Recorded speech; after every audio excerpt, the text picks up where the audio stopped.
자, 오늘 이제 마지막 강의가 되겠습니다. 여러분들 44페이지 도시군 관리계획의 결정에 대해서 살펴보죠. 자, 지금까지 봤던 건 도시군 관리계획 기본적인 성격들에 대해서 살펴봤었고, 지난 시간에 도시군 관리계획 입안에 관련 걸 살펴봤었습니다.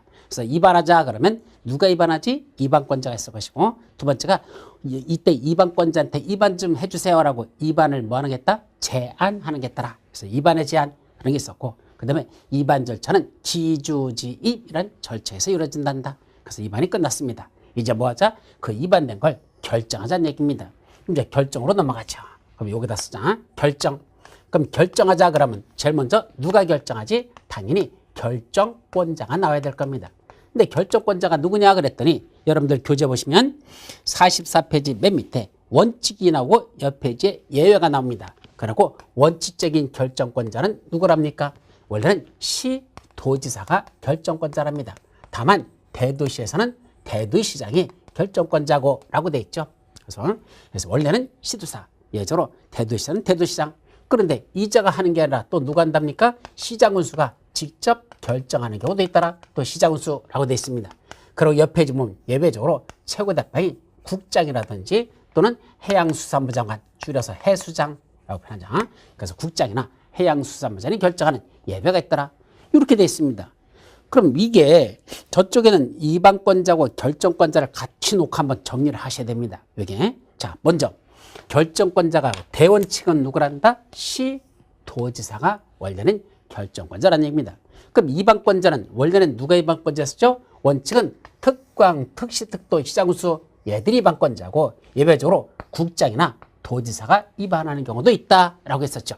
그래서 이걸 다시 쓰면 국장, 시도사, 시장군수 이 자들이 입안하는 입안권자가 된다라고 했었습니다. 그럼 결국은 시도의사들은 자기들이 입안한 건 자기들이 결정한다 이 뜻입니다. 시도사 자기들이 입안한 건 자기 결정하죠. 그럼 국장은 또 뭐죠? 국장도 자기가 입안한 건 자기가 또 결정권이 갖고 있더라 했습니다. 그래서 옆 페이지 45페이지 맨 위에 보면 국토교통장이 입안한 도시군 관리계획 45페이지 위에 맨 위에 박스 속에 첫 번째 동그라미 아니 가번에 보면 국토교통장이 입안한 도시군 관리계획은 국장이 결정한다 라고 됐으니까 결국 원칙적으로 시도의사가 입안한 건 누가 결정한다? 시도의사가 결정하고 국토교통장이 입안한 건 국토교통원이 결정한다 이렇게 되는 겁니다.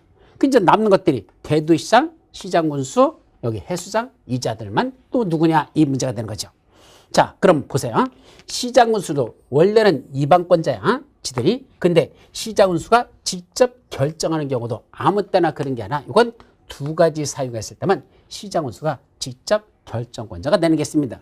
근데 여기 누가 들어가 있다? 대도시장이라는 게 들어있습니다. 그럼 대도시장은 무슨 의미를 갖는 거죠? 도지사의 관계하고 대도시장의 관계를 정리해 보시죠. 자, 원래 여기 어디냐? 수원시라고 가정하죠. 그럼 여기 수원시면 어디 들어있죠? 경기도 수원시 이렇게 들어가 있습니다. 따라서 원래는 경기도에서는 누가 결정하다? 경기도 도의사가 결정권자입니다. 따라서 경기도 밑에 있는 시군들이 쫙 있잖아. 도지사 밑에 시장군수들 있죠? 그럼 시장군수들은 입안한 건 원래는 누가 결정한다? 도지사가 결정권을 갖는다. 이 소리입니다. 그런데 어디에서는 대도시에서는 즉 인구가 50만 명이 사는 데는 수원시라든지 성남시라든지 이런 데서는 누가 결정권을 갖는다? 그 대도시장이 지가 직접 결정한다는 뜻입니다. 따라서 원칙적으로는 시도의사가 결정권자인데 대도시에서는 도지사가 아니고 대도시장이 직접 결정을 갖는다. 이것이 첫 번째 내용이 되겠죠. 그럼 이때 시장군수라고 하면 이 시장은요. 누구 밑에 있는 거죠? 도지사 밑에 보면 행정구역 규칙이 여기 밑에 누가 있죠? 여기 시장이 있고 또 하나 군수가 있습니다. 도지사 밑에. 근데 이 시장이 누구로 갈라진다? 대도시 시장이 있고 대도시가 아닌 시장이 있더라. 이렇게 둘로 또 구분되잖아요. 이 시장이. 그래서 인구가 50만 명 이상 되면 대도시장. 아닌 시장은 대도시가 아닌 시장. 이렇게 나누죠. 그럼 도지사 밑에 있는 시장군수가 이때 시장이 이렇게 둘로 다시 구분되다 보니까 이때 원래는 누가 결정한다? 시장 군수가 아닌 도지사가 원래는 결정권자인데 대도시에서는 누가 결정한다? 대도시장이 결정권자다 이 말입니다. 그래서 도지사가 원래 결정하는데 대도시에서는 대도시장이 결정하죠. 그러면 거꾸로 대도시가 아닌 시장하고 군수는 뭐만 할 수 있다? 도시군 관리에 위반만 할 수 있습니다. 시장 군수 중에 대도시가 아닌 시장하고 군수 이 자들을 뭐라 부르죠? 제가 실제로 강의할 때는 이걸 쫄따구 대빵이라고 그랬죠. 쫄따구 대빵이라고 부릅니다. 국토교통장을 최고 대빵, 시도의사, 중간에 있는 시도사 이 사람들을 뭐란다? 중간 대빵. 그 다음에 시장군수구청장이 원래는 쫄따구인데 그 중에서도 진짜 쫄따구는 대도시가 아닌 시장하고 군수 이 사람들은 말 그대로 여기서는 쫄따구 대빵에 들어갑니다. 그럼 쫄따구 대빵들은 뭐만 할 수 있다? 도시군 관리에 위반밖에 못합니다. 원칙이야. 원래 위반밖에 못해. 그리고 결정권은 누가 갖는다? 그걸 가지고 올라가서 도지사한테 올려서 도지사가 결정하게 되어 있습니다. 그래서 대도시가 아닌 시장하고 군수는 원래 위반만 하고 결정은 도지사가 한다. 이게 원칙이죠. 근데 여기 그 대도시가 아닌 시장하고 군수 얘들도 지들이 직접 결정하는 경우가 몇 가지가 있다? 두 가지가 있더라. 뭐가 있죠? 예를 들면 이때 시가 시장 군수 예를 들어볼까요? 여기서 가까운 거 과천시장 인구가 50만 명이 안 됩니다. 과천시장, 의왕시장 이런 사람들 있죠. 그리고 군수는 연천군수, 가평군수 이런 군수들이 있습니다. 그럼 대도시가 아닌 그 시장하고 과천시장하고 연천군수 두 사람이 자기 지역에서 도시군 관리계획을 수립합니다. 그때 위반은 누가 안 된다? 당연히 시장군수 자기들이 위반했습니다. 결정은 누가 할까? 자기들이 하는 게 아니라 경기도 도지사가 합니다. 따라서 과천시장하고 연천군수는 위반만 해가지고 경기도 도지사한테 올려서 도지사가 결정권을 갖게 돼 있다는 얘기죠. 근데 예외가 있다는 얘기입니다. 어떤 게죠? 그 시장군수도 자기들이 직접 결정권을 갖는 게 있습니다. 어떤 경우 과천시나 또는 연천군에서 지구단위 계획 구역을 지정 변경하거나 지구단위를 수립하는 변경하는 걸 누가 위반했습니까? 그 지구단위를 그 과천시장 연천군수가 위반했습니다. 그때 결정권은 누가 갖는다? 그 지구단위 계획구역 지정 변경, 지구단위 수립 변경도 그때는 과천시장 연천군수인 시장군수 지가 결정권을 갖는다. 이게 첫 번째입니다. 또 하나 있어요. 자, 용도지구가 지정됐었는데 그 용도지구에서의 행위자를 지구단위로 배치하기 위해서 용도지구를 폐지하는 거, 용도지구를 폐지하고 지구단위계로 배치하는 거 있었잖아. 그 도시군 관리를 수립할 때는 위반은 누가 했단다? 시장군수 지들이 위반해놓고 결정도 누가 한다? 시장군수 지들이 결정한단다. 그렇게 두 가지는 대도시가 아닌 시장 군수도 결정권을 갖는다. 그 두 가지라는 거 책 맨 밑에 써 있죠? 몇 페이지? 44페이지 맨 밑에 박스 속에 있는 거 그거를 여러분들이 기억해 두라는 얘기입니다. 따라서 이제 결정권자 원칙은 시도지사들이 결정권자인데 다만 대도시에서는 대도시장이 직접 결정한다. 그런데 대도시가 아닌 시장이나 군수도 결정권을 갖는 경우가 두 가지가 있다. 첫째, 자기가 위반한 시장 군수들 저희들이 위반한 지구단위 계획구역의 지정 변경, 지구단위 수립 변경은 누가 결정한다? 자기들이 직접 결정권을 갖는다. 또 용도지구가 지정됐었는데 그 용도지구에서의 행위제한, 건축제한을 지구단위로 대체하기 위해서 용도지구를 폐지하는 거 그때도 누가 시장군수가 위반해놓고 결정도 지들이 한단다. 이렇게 돼 있죠.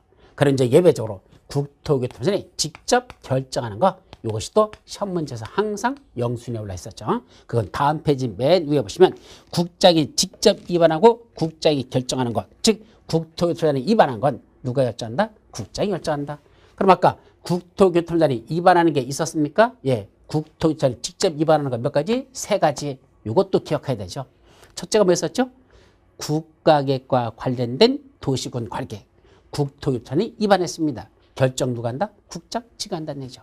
두 번째가 둘 이상의 시도에 거쳐서 용도지역, 용도지구, 용도구역을 지정하기 위한 도시군 관리를 위반하거나 또 하나가 둘 이상의 시도에 거쳐서 시행되는 사업 중 도시군 관리구로 결정이 되는 사업들 뭐 있었죠? 도시군 계획 시설사업, 도시개발사업, 정비사업. 이게 둘 이상의 시도에 걸쳐서 이루어진다면 그때도 국장이 직접 위반할 수 있고 지가 위반한 건 자기가 직접 결정한다. 이 소리입니다. 세 번째로서는 자 원래 잘못된 도시군 관리계획 잘못됐으면 위에 있는 상위계획에 부합하지 않는 그 취지에 부합하지 않는 그런 잘못된 도시군 관리계획 국장이 조정을 요구했는데 그 조정 요구에 이 특광 특시 특도 시장군수가 응하더라 응하지 아니하더라 응하지 아니하더라 열받은 국장이 직접 위반할 수 있었죠. 지가 위반한 건 누가 결정한다? 국장. 자기가 직접 결정한다. 이게 첫 번째입니다. 두 번째가 개발 제한 구역을 지정하는 것. 개발 제한 구역을 지정하거나 변경하는 것. 요거는 도시군 관리계 누가 결정한다? 국장이 직접 결정합니다. 왜 그러죠? 개발 제한 구역은 행위 제한이 엄청나게 심한 지역입니다. 그린벨트라고 지정됐다. 땅값 100만 원도 안 가는 데가 수두룩합니다. 그만큼 행위 제한을 많이 받고 있죠. 그런 지역은 국민들의 기본권을, 재산권을 침해할 가능성이 높기 때문에 함부로 지정하지 않고 그건 국장만 결정하라 이 소리입니다. 세 번째는 시가와 조정구역 중에서 뭐 하는 거? 국가계획과 연계하여 시가와 조정구역을 지정 변경할 때만 국가계획과 연계된 시가와 조정구역 지정 변경에 관해서만은 누가 결정한다? 국토교통청이 자기가 직접 결정한다. 그래서 국계시, 국장이 입안한 거 국장이 결정한다. 개발제한구역 지정 변경 국장이 결정한다. 시가와 조정구역 중에 국가계획과 연계된 경우에만 국장이 직접 결정한다. 그리고 해양수산부 장관이 직접 결정하는 건 딱 하나밖에 없죠. 수산자 들어가는 거. 수산자원보호구역. 수산자원보호구역의 지정 변경은 해양수산부 장관이 결정한다. 자, 여기까지가 바로 결정권자들에 관한 내용입니다. 시험 문제 항상 영수니까 기억해 두셔야 돼요. 그리고 이제 결정 절차로 넘어가죠. 이제 결정권자는 이 정도만 정리하시면 되고, 그 다음에 뭐죠? 결정 절차. 우리 결정 절차는 몇 단계 되냐? 2단계 이렇게 정리합니다. 이때 2단계라는 게 뭐뭐를 거치는 거죠? 아까 2반 절차는 여기 2반 절차는 몇 단계? 3단계. 기초조사하고 주민들의 의견 듣고 지방의 의견 들은 다음에 2반이 끝난다. 기주지입 이렇게 뭐라 그랬었죠. 반면에 결정 절차는 뭐 거친다? 2단계 협의라는 절차와 심의라는 절차. 협심, 협의, 심의라는 협심이라는 두 단계 절차를 거치게 됐습니다. 자, 그런데 국장이 결정하는 거하고 나머지 국장이나 해수장이 결정하는 거하고 나머지 시도사나 대도시장이나 또는 시장수들이 결정하는 거하고는 조금 다르겠죠. 그래서 이제 누가 하는 거하고 옆 페이지 보시면 이제 맨 밑에 결정 절차 중에 시도의사 또는 시장군수가 결정할 때는 누구 한다? 관계 행정기관회장하고 협의하고 지방도시간에 심의를 거친다. 협의 심의라는 게 바로 시도사나 또는 시장군수인 이런 지방자치단체장이 결정할 때는 행정기관회장과 협의할 것, 지방도시간에 심의를 거칩니다. 반면에 누가 할 때는 다음 페이지 일단 넘어가서 국토교통부나 또는 해양수산부장이 결정할 때는 그때는 누구랑 협의 안 된다? 항상 중앙행정기관회장과 협의하고 심의도 중앙도시기관에 심의를 거친다. 그렇게 정리하시면 돼요. 그래서 그때 협의 심의조차도 그때 협의는 중앙행정기관회장과 협의한단다. 심의는 중앙도시기관에 심의를 거친다 라고 되어 있죠. 반면에 45페이지 맨 밑에 보시면 국장과 협의를 거쳐야 되는 경우가 있어요. 누가 결정하는데? 시도의사 또는 시장군수가 결정할 때 누구랑? 국토교통부장하고 뭐 해야 되는 거였다? 협의 절차를 거쳐야 되는 게 있더라. 이건 만들어진 지 얼마 안 된 내용인데 시험 문제 아직 출제되지는 않았지만 출제 가능성 있는 심화 과정 중에 하나입니다. 아직 출제 안 됐어요. 근데 출제 가능성이 있습니다. 자, 첫째는 시도사나 시장군수가 결정하면서 누구랑 협의를 합니까? 최고대빵인 국장과 협의를 거친 후에 하랍니다. 첫째가 뭐였을까? 그 첫 번째를 조심합니다. 국장이 입안하여 결정한 도시군 관리계획을 변경할 때 이게 무슨 말이죠? 아까 국장이 직접 입안한 거 있었잖아. 세 가지. 누가 결정한다 그랬죠? 국토교통부장이 자기가 직접 결정한다. 국장이 입안한 건 국장이 결정한다 이랬었잖아. 그래서 국장이 결정한 도시군 관리계획이 수립돼 있는 지역입니다. 근데 그 수립된 도시군 관리계획을 누가 직접 댄다? 시도사나 시장군수가 그걸 건드리겠다는 얘기입니다. 건드린다는 얘기는 그 도시군을 변경하겠다는 얘기입니다. 그럼 원래는 누가 변경해야 돼요? 당연히 국장이 지가 입안하고 지가 결정한 거 변경하려면 지가 다시 입안하고 지가 다시 결정하면 될 거 아니야. 근데 그걸 누가 다시 변경하기 위해서 도시관을 입안한답니까? 시도사나 시장군수가 그걸 변경하려고 지가 입안한다 한답니다. 자, 그때는 결정을 누가 한단다? 그때 결정할 때 그때 누가 결정할까? 시도사나 그때 시장군수가 결정하되 다만 누굴 찾아간다? 국토교통부장을 찾아가라는 얘기입니다. 가서 뭐라고 얘기하죠? 국토교통부장님, 당신께서 입안했었고 당신이 결정한 저 도시군 관리계획 이제 시간이 흘러가지고 현재 문제점이 드러나서 이 도시군 관리계획을 변경하고 싶은데 제가 지금 결정을 해야 되는데 저가 혼자 결정하기에는 대빵께서 수립하는 걸 내 맘대로 고치는 건 좀 문제가 되잖아요. 그러니까 대빵님, 저거 내가 이렇게 변경해도 괜찮을까요? 라고 국장하고 협의라는 절차를 거쳐야 된다. 그 첫 번째가 그놈이야. 그래서 국장이 입안하고 국장이 결정한 걸 감히 쫄따구인 시도사나 대도시장이 변경하고 싶으면 함부로 변경하지 말고 국장과 협의라는 절차를 거쳐야 된다. 그게 첫 번째. 두 번째가 광역도시계획과 관련하여 시도사가 입안한 도시군 관리계획. 자, 도시군 관리계획인데 광역도시계획과 관련된데, 그럼 시도사가 입안한 도시군 관리계획인데 광역도시계획과 관련된답니다. 그럼 광역계획권을 지정하는 건 국장이 지정했잖아.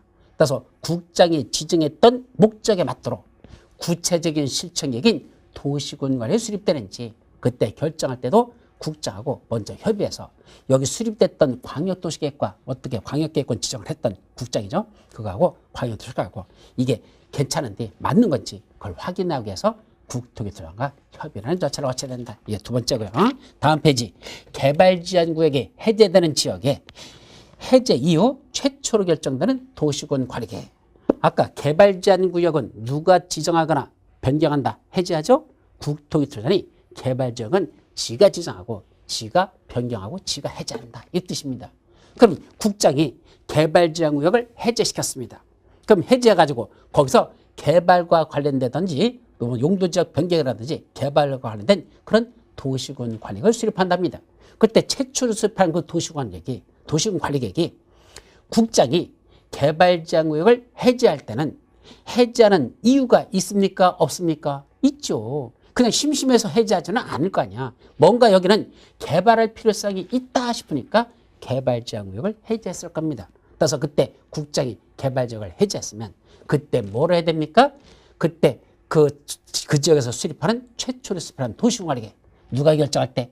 시도사나 대도시장이 결정할 때 누굴 찾아갑니까? 국장을 찾아가서 여기다 이렇게 도시군 관리계획을 결정하려고 하는데 당신이 개발제한구역 해제한 목적에 맞도록 이렇게 도시군 관리계획을 이거 수립되는 거 맞는지 이것 좀 당신하고 뭐 한다? 협의 좀 합시다. 해서 국장과 협의라는 절차가 필요하다. 세 번째, 이제 네 번째 건 몰라도 됩니다. 그건 그래서 첫 번째, 두 번째, 세 번째 것까지는 반드시 여러분들이 기억해둘 내용이다. 그 정도만 기억하죠.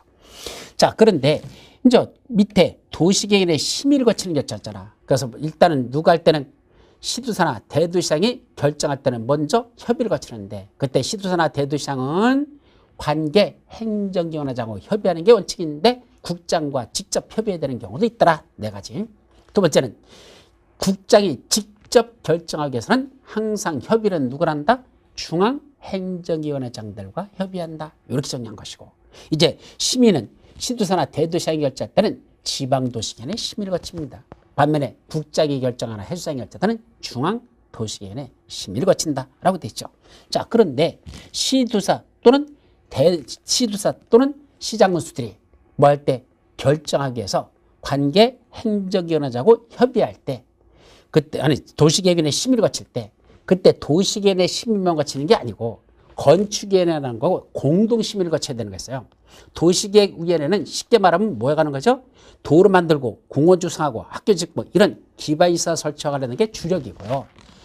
건축위원회는 그 위에다가 건축물을 짓는 것들 건축에는 건축과 관련된 경우죠. 따라서 이런 기반시설 설치하는 거고 건축물 짓는 거하고 도시계획위원회, 건축위원회 둘이 같이 모여가지고 공동심의를 거쳐야 되는 것들이 두 가지가 있더라. 거기 나와 있죠. 그래서 첫 번째는 지구 단위 계획에 관한 거. 즉 누가 한 거?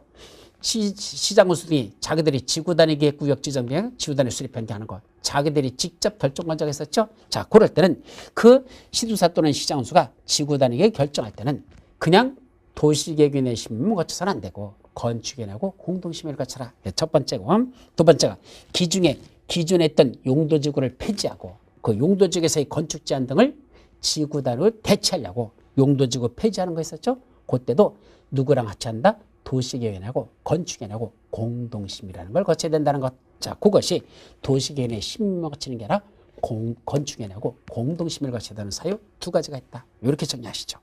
자, 그래놓고 이제 맨 밑에 결정한 걸 고시합니다. 그때 결정권자가 누구누구 있지 여기?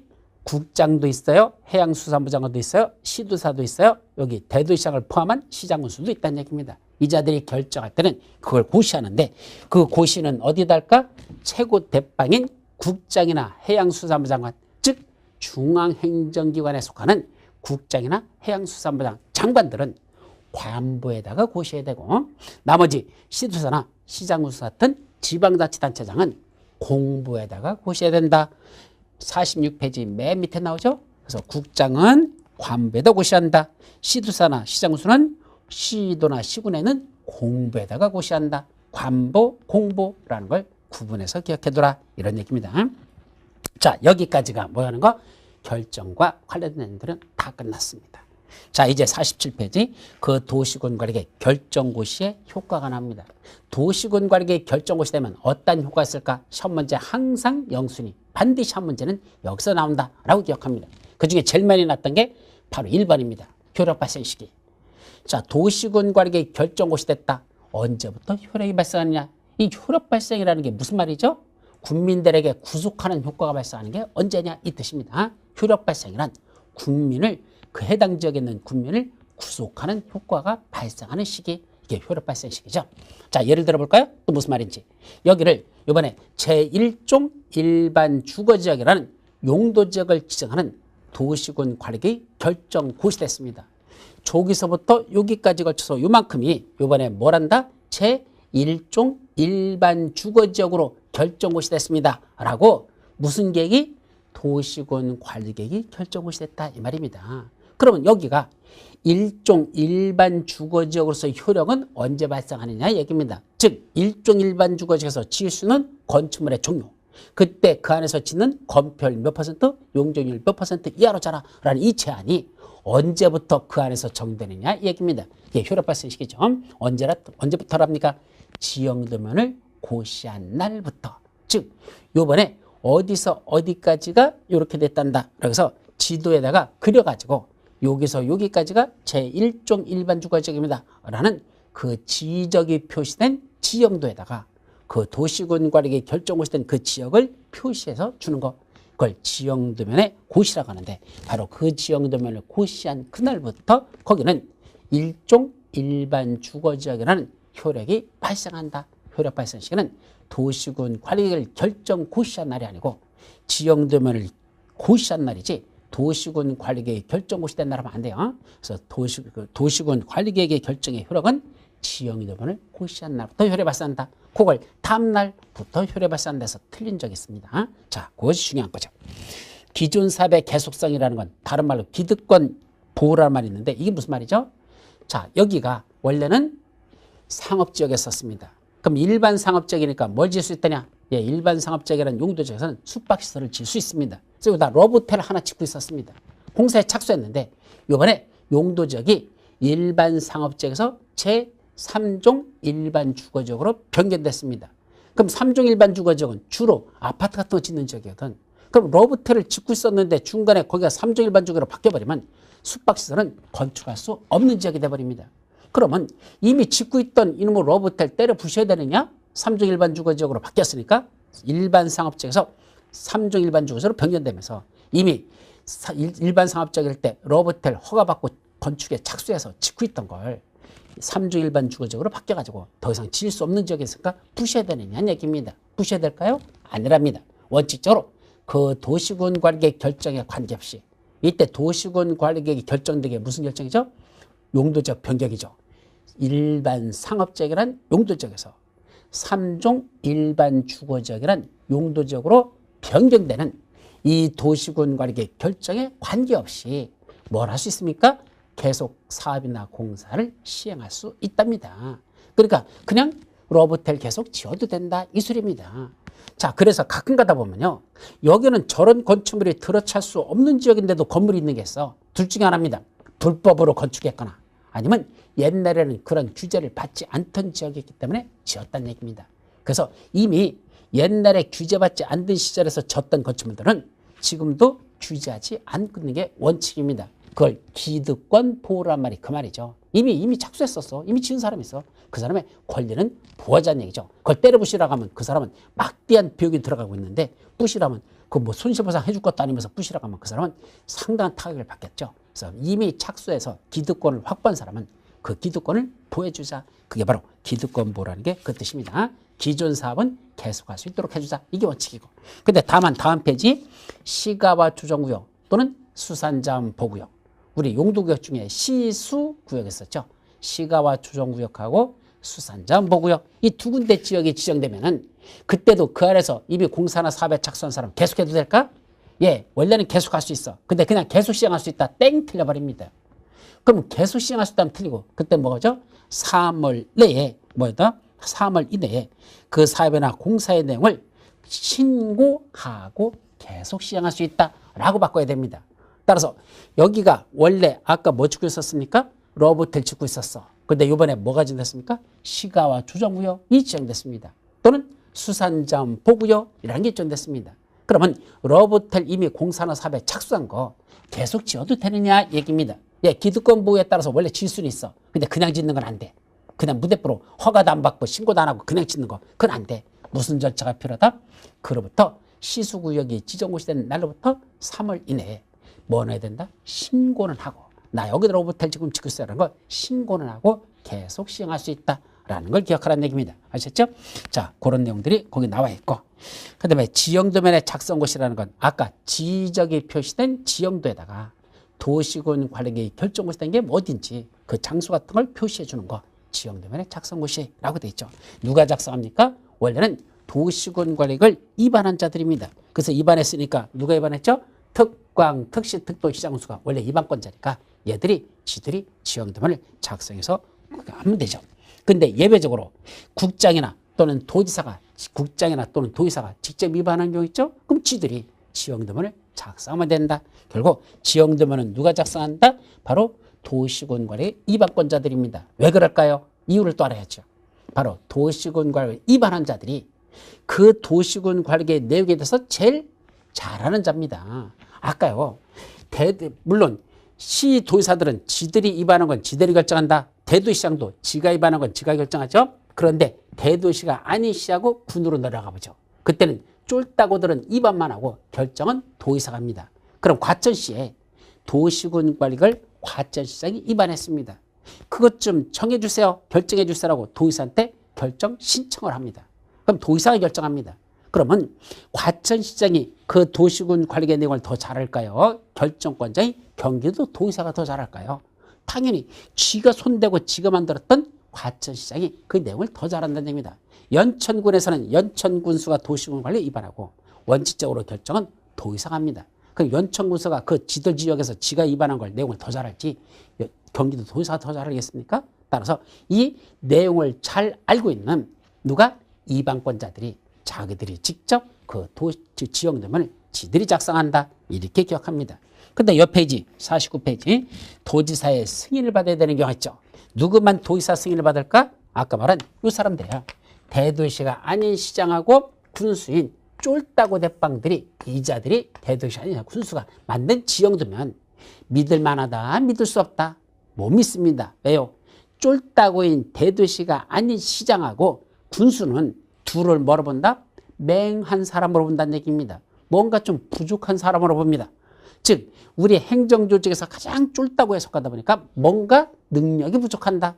참 그 사람들이 들으면 기분 되게 나쁜 얘기야. 근데 그렇게 보는 겁니다. 법적으로는. 그러니까 그 사람들이 만든 지형도면은 뭔가 실제로 도시군 관계 결정고시 된 내용하고 다를 수도 있더라. 믿을 수가 없더라. 그런 시각에서 보는 겁니다. 그래서 누가 만든 것만 대도시가 아닌 시장하고 군수가 작성한 지형도면만 누구한테 올라가야 됩니까? 도지사의 승인을 받아라고 됐습니다.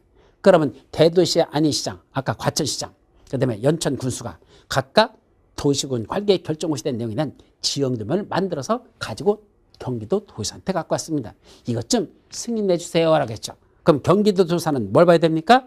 원래 결정고시 된 도시군 관리계 결정고시 된 거 그거하고 뭐하고 요번에 대도시가 아닌 시장하고 군수가 갖고 온 지형도면하고 둘을 뭐합니까? 대조합니다. 그러니까 뭐가 원본이야? 도시군 관리계 결정고시 된 게 원본이고 그걸 보고 그려낸 게 지형도면인데 이 대도시가 아니시하고 군수가 만든 지형도면을 믿을 수가 없으니까 그 승인 신청이 올라온 것에 대해서 도의사는 그 도시군 관리계 결정고시된 내용하고 이 지형도면 갖고 온 거하고 대주에서 일일이 맞춰봅니다. 그래서 착오가 없다고 인정되면 잘 만들었구나. 착오가 없다고 인정되면 그때는 며칠 내 30일 이내에 승인하여야 한다. 그래서 승인 결정은 며칠 내에 된다. 착오가 없다고 인정되면 30일 이내에 그 지형도면을 승인하여야 한다. 라는 게 49페이지 맨 위에 나와 있는 내용이 되겠죠. 거기까지. 그 다음에 그것도 고시한다. 그래서 그다음 고시해야 된다. 그리고 맨 밑에 도시군 관리계획 정비라고 돼 있죠.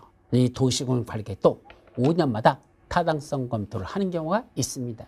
근데 이 5년마다 타당성 검토한다는 게 아무거나 다 도시군관리계획 결정고시하는 내용, 도시군관리고 고시할 내용, 용용, 개도시수, 기도정지, 입 다 타당성 검토할까? 아니에요. 5년마다 타당성 검토해서 정비하는 건 도시군 계획 시설 사업과 관련된 것들입니다. 다시 말하면 여기다 도로 만든다고 해놓고 도시군 관리계 결정고시 됐잖아. 그래놓고 몇 년 내 일정 사업이 시행되지 않을 수도 있잖아. 그러면 5년마다 이 도로 내겠다는 게 괜찮은데 타당성은 돌아가는데 그게 5년마다가 아니고 다시 49페이지에 보시면 박스 속에 있는 것 중에서 동그라미 1번이 있고 동그라미 1번 중에 가번이 있을 겁니다. 이 가번은 또 기억해둬야 되는데 사실은 5년마다 타당성 여부를 전반적으로 재검토하여 정비한다는 말하고 동그라미 가번하고가 사실은 배치되는 성격이 있어요. 좀 문제가 있어요. 이거는 법으로 만들어 놓은 게 왜 이렇게 만들었는지 아직도 저는 이해가 안 되는 것 중에 하나가 이겁니다. 무슨 내용이죠? 가번. 도시군 계획시설 결정의 고시일로부터 여기 도로 낸다고 도시군 관리계 결정고시 된 거 이걸 도시군 계획시설 결정고시라고 했었죠. 그로부터 몇 년? 3년 이내에 해당 도시군 계획시설 사업 설치에 관한 도시군 계획시설 사업의 전부 또는 일부가 시행되지 아니한 경우 말을 어렵게 썼는데 쉽게 말하면 도로 만든다고 도시군 관리계 결정고시 해놓고 3년 이내에 그 도로 만들더라 안 만들더라 안 하더라는 얘기입니다. 그러면 뭐가 필요하다? 위에 5년마다 타당성 검토를 해서 정비해야 된다. 이렇게 넘어갑니다. 이게 무슨 말이에요? 3년 내 도로를 안 만들어? 그럼 5년마다 타당성 검토한다? 아니 3년 내 안 만들어주는데 5년마다 타당성 검토를 한단다. 이게 무슨 말인지 난 도대체 이해가 잘 안 되는데 하여튼 법이 현재 이렇게 해서 옛날에 이게 10년이었었거든요. 그럼 10년이라고 말이 돼. 도로 만들어내고 10년 이내에 사업이 시행되지 않았어. 그럼 10년이 넘어버리면 5년마다 타당성 검토를 해서 이 도로 내겠다는 것에 다시 타당성 검토를 해서 정비하라. 이거는 말이 되는데 3년이라고 10년을 3년으로 확 줄여놓고 위에는 그냥 5년마다 타당성 검토를 말해서 따로 써놓으니까 헷갈려 버렸습니다. 그래서 저도 말귀를 이제 못 알아듣겠는데 하여튼 그냥 이렇게 할게요. 도시군 관리계획도 5년마다 타당성 검토해서 정비된다. 이거는 뭐와 똑같다? 도시군 기본계획도 5년마다 타당성 검토. 이거 10년마다 타당성 검토라고 시험 문제 났었어요. 땡. 5년마다 타당성 검토를 거쳐야 된다. 라는 건 도시군 기본계획과 도시군 관리계획에서는 적용된다. 광역도시계획은 5년마다 타당성 검토 없다. 그렇게 정리하는 게 하나고요. 또 하나가 3년 이내에 그런 도시군 계획시설 사업이 시행되지 아니할 때 타당성 검토를 거친다. 그것도 따로 해오라는 겁니다. 3년 이내에 도시군 계획시설 사업이 시행되지 않을 때 그때는 타당성 검토를 거친다. 그렇게 하면 정리하십시오. 바랍니다. 아셨죠? 자, 여기까지가 뭐가 하는 거? 도시군 관리계획에 관한 수립에 관한 내용이 다 끝났습니다. 자, 그럼 이제 다음 페이지 50페이지 보시면 이때부터 이제 나오는 게 뭐죠? 우리 도시군 관리고 수립하는 내용들 용용, 개도시수, 기도정, 지입 이거 하나하나의 내용들을 지금부터 살펴보는 겁니다. 그래서 첫 번째는 뭐 본다? 용도지역. 두 번째 용도지구, 세 번째 용도구역. 그걸 하나로 묶어서 용도지역, 용도지구, 용도구역에 지정 변경에 관한 건 도시군 관리로 수립하라 그랬으니까 용도지역에는 어떤 것들이 있고 용도지구는 어떤 게 있고 용도구역은 어떤 게 있는지 그 각각의 내용들에 관해서 하나하나씩 지금부터 살펴보는 거. 그래서 이것도 순서가 어떻게 되죠? 제일 먼저 용도지역, 용도지구, 용도구역이라는 걸 지정 변경에 관한 걸 살펴보고 두 번째가 뭐죠? 끝나면 기반시설의 설정비 개량에 관한 걸 살펴보고 그 다음에 도시개발사업이나 정비사업에 관한 걸 살펴보고 그리고 이제 지구단위 계획구역의 지정 변경, 지구단위 수립에 관한 거. 또 입지규제 채수구역의 지정 변경, 입지구역에 관한 거. 뭐 이런 게 있는데 입지규제 채수구역에 관한 건 아까 용도구역의 지정에 관한 거로 들어가니까 용도구역의 개를 도시에서 수입한다. 개 도시 수입, 입에 입자가 입지규제 최소구역이죠. 그러니까 그건 용도구역 속에 들어있으니까 끌어올리자. 그럼 결국은 용도지역, 용도지구, 용도구역에 관한 게 첫 번째. 그 다음에 기반시설 설치하라는 게 두 번째. 세 번째, 도시개발사업이나 정비사업에 관한 내용. 마지막, 이 지구 단위 계획구역 지정에 관한 거. 이렇게 크게 보면 내수로 갈라집니다. 그러면 이건 또 어떤 논리적 연관성이 있을까? 먼저 어느 지역을 개발하려면 무대포로 가가지고 아무렇게나 막 개발해도 됩니까? 안 되죠.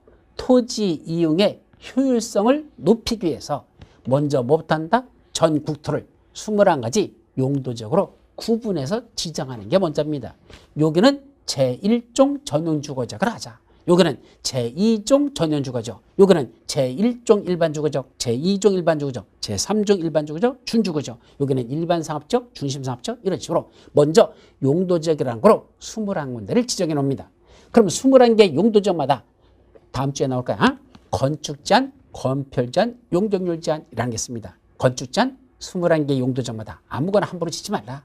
두 번째, 건폐율 몇 퍼센트 이하로 21개 용도지역마다 건폐율 여기는 몇 퍼센트야, 여기는 몇 퍼센트야, 요 지역은 용적률 몇 퍼센트야, 용적률 몇 퍼센트야. 역시 아무거나 함부로 짓지 못하게 건축 제한도 21개 용도지역마다 다르게 나타나고 그때 건폐율 몇 퍼센트, 용적률 몇 퍼센트는 그 제한도 각의 용도지역마다 다르게 나타납니다. 그래서 먼저 할 일이 전국토를 21가지 용도적으로 구분해서 지정하는 것.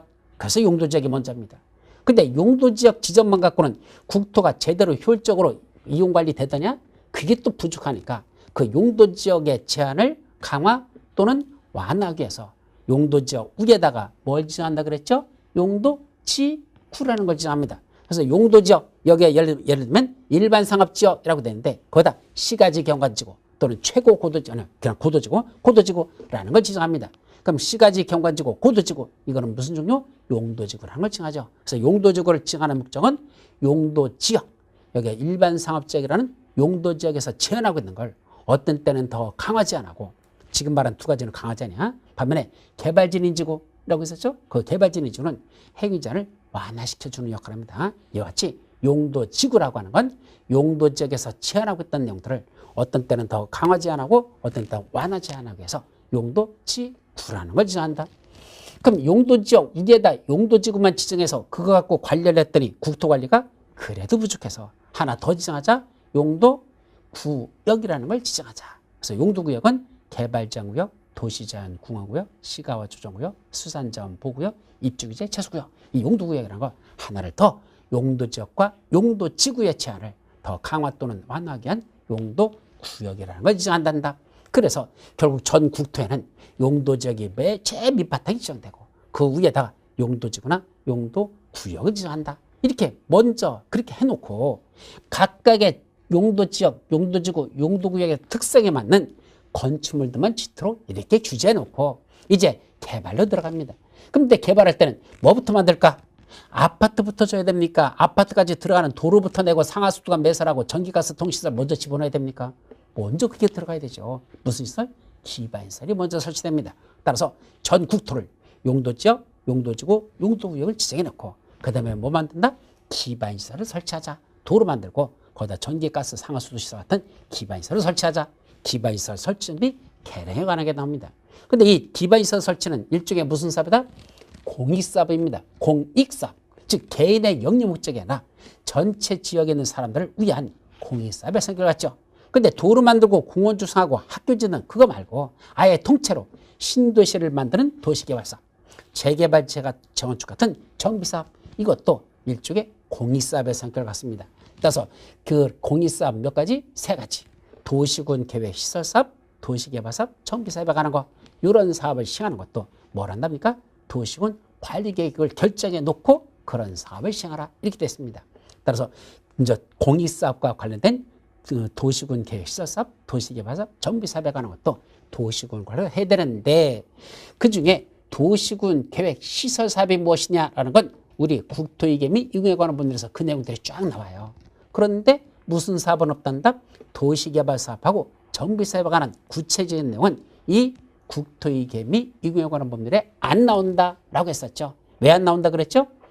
그건 내용이 너무 많아. 도시군 계획 시설 사업에 관련돼서는 몇 가지 없는데 도시개발 사업과 정비 사업은 엄청나게 내용이 많습니다. 그래서 그걸 뭐 했다? 따로 법률을 만들어 버렸습니다. 그래서 따로 만든 법이 뭐라 그랬죠? 도시개발법, 도시및 주거환경 정비법. 따라서 원래는 도시개발법하고 도시및 주거환경 정비법은 국토이계 및 이용에 관한 법률, 바로 도시개발 사업에 관한 게, 정비 사업에 관한 게 다룰 때 거기다 집어넣었어야 되는데 너무 내용이 많아서 따로 독립해서 법을 만들었습니다. 그래서 도시개발법과 도시 및 주거환경 정비법을 국토의 계획 및 이용에 관한 법률에 자법, 아들자 써서 새끼법 이런 뜻이죠. 그래서 그건 자법의 성격을 갖는다. 그렇게 정리하시 바랍니다. 그래서 모법, 업무법이 국토개법이 업무법이고 거기서 새끼 쳐나간 게 도시개발법, 도시 및 주거환경 정비법이다. 그건 국토법의 자법적 성격을 갖는다. 그래서 여기서 보지 않고 다음에 도시개발법, 도시 및 주거환경법은 따로 우리 시험범위에 들어있다. 그렇게 기억하시면 됩니다. 자, 그래놓고 이제 어딘가가 개발을 했더니 그 지역만 특별히 적용하는 그런 게 필요하더라. 그래서 어떤 특정 지구만 하나의 단위로 해서 그 특정 지구에서만 수립하는 계획을 무슨 계획을 한다? 지구 단위 계획. 이제 예를 들면 판교 지구만 거기만 개발하자. 그럼 판교 지구에만 적용되는 계획이 필요한데 그 판교 지구를 하나의 단위로 해서 수립하는 게 지구 단위 계획이라는 게 수립된다는 거. 그렇게 여러분들이 기억하죠. 그래서 지구 단위 계획 구역을 지구 단위 계획을 수립하려면 먼저 지구 단위 계획을 어디서 어디까지 수립할 건지 그 구역을 먼저 지정하는데 그 구역을 뭐라 부른다? 지구 단위 계획 구역이라고 한다. 그래서 지구 단위를 수립하는 구역이라는 걸 지정한다. 지구 단위 계획 구역. 이게 먼저 지정되죠. 그래서 이제 지구 단위 계획과 지구 단위 계획 구역 지정에 관한 이런 내용들이 이제 이어져 나올 겁니다. 자, 여기까지가 바로 뭐에 관한 거? 바로 도시군 관리 계획으로 수립하는 내용들에 관한 겁니다. 그래서 이제 지금부터 나오는 게 뭐한다? 용도지역, 용도지구, 용도구역이 나올 것이고 그게 50페이지부터 쫙 나오죠? 쭉 나와. 그럼 그게 끝나고 나면 용도지역, 용도지구, 용도구역까지 다 끝나고 나면 그 다음에 몇 페이지? 85페이지 가보면 이제 기반이 있어서 설치와 관련된 거. 무슨 사업? 도시군 계획 시설과 관련된 그 도시군 계획 시설 사업에 관한 게 또 쫙 나와요. 그게. 그래서 그 사업에 관한 게 나오고 이제 그거 끝나고 나면 뭐가 나온단다? 몇 페이지? 그럼 85페이지라 그랬어. 더 넘어가면 108페이지 가보면 원래는 도시개발사업, 정비사업도 나왔어야 되는데 그건 따로 법률을 만들었으니까 여기서 빠졌다. 그러고 남는 게 지구단위 계획구역과 지구단위 계획에서 108페이지에 그 내용들이 나옵니다. 이게 바로 요 108페이지부터 요 끝나는 데까지가 결국 117페이지까지가 50페이지부터 117페이지까지가 무슨 내용이 나온다? 도시군 관리계획으로 수립해야 되는 내용들. 그중에 도시개발사업과 정비사업만 빼고 나머지와 관련된 내용들이 그게 무엇이냐는 구체적인 내용들이 여기서부터 쭉 열거돼서 나온다. 그렇게 이해하시고 하나씩 살펴보면 되는 겁니다. 아셨죠? 자, 그중에 이제 50페이지에 보니까 뭐가 나오죠? 용도지역이라는 게 나옵니다. 자, 그래서 이 용도지역에 대해서는 지금 정리해야 되는 건 뭐만 정리한다? 용도지역의 종류하고 용도지역의 구체적인 각 그 용도지역별 그 구체적인 특성. 요거는 여러분들이 기억을 해 두셔야 됩니다. 그래서 그게 어디에 나오죠? 53페이지 보시면 53페이지면 용도지역의 종류 해가지고 거기 쫙 하고 21가지 나오죠? 외우셔야 돼요. 그래서 크게는 어떻게 한다고 그랬죠? 도시지역, 관리지역, 농림지역, 자연환경보전지역. 이거는 법률에서는 일단 이렇게 크게 도관농자라고 크게 나누고 다시 세분화시킨 건 도시지역은 다시 주거지역, 상업지역, 공업지역, 녹지지역 이렇게 네 가지. 주상공농, 관리지역은 보존관리, 생산관리, 계획관리지역, 보생계 또 세 가지. 그래서 도시지역은 네 가지, 관리지역은 세 가지. 그 다음에 농림지역과 자연환경보전 세분화되지 않습니다. 그러면 총 몇 개가 돼? 처음에는 네 가지로 나눠놓고 여기 그림으로 봅니다. 처음에는 뭐로 놓고 도시지역, 관리지역, 농림지역, 자연환경보전지역 크게 네 가지로 나눠놓고 다시 그 중에 무슨 지역만? 도시지역은 다시 주거지역, 상업지역, 공업지역, 녹지지역 이렇게 나눴고 관리지역은 보존관리, 생산관리, 계획관리지역 이렇게 나눠진다 그랬었잖아. 그럼 결국 어디까지? 주상공농, 보생계, 농자 이렇게 하면 몇 가지 돼요? 9가지. 이 9가지는 어디서 나눈 거다? 그건 법률에서는 이렇게 9가지 용도 지역의 종류를 서술하고 있습니다. 그래서 용도지역의 종류는 몇 가지가 있다? 총 크게 법률에서는 9가지만 나누겠습니다. 그래 놓고 다시 뭘 했더냐? 그 중에 도시적을 대통령령인 시행령으로 세분할 수 있다라고 됐습니다. 뭐만?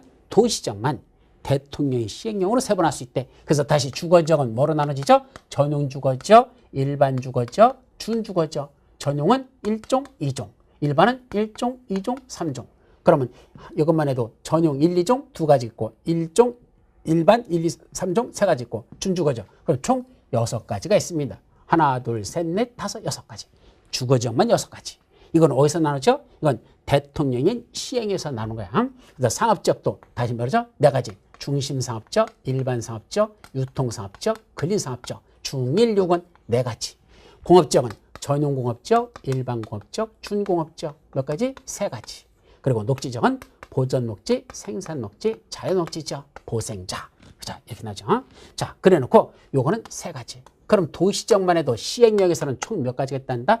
6, 4, 3, 3, 16가지의 용도적으로 이건 어디서 나눠진 거다? 이건 법률이 아니라 이건 시행령에서는 이렇게 도시지역만 16가지로 다시 세분화시킨다.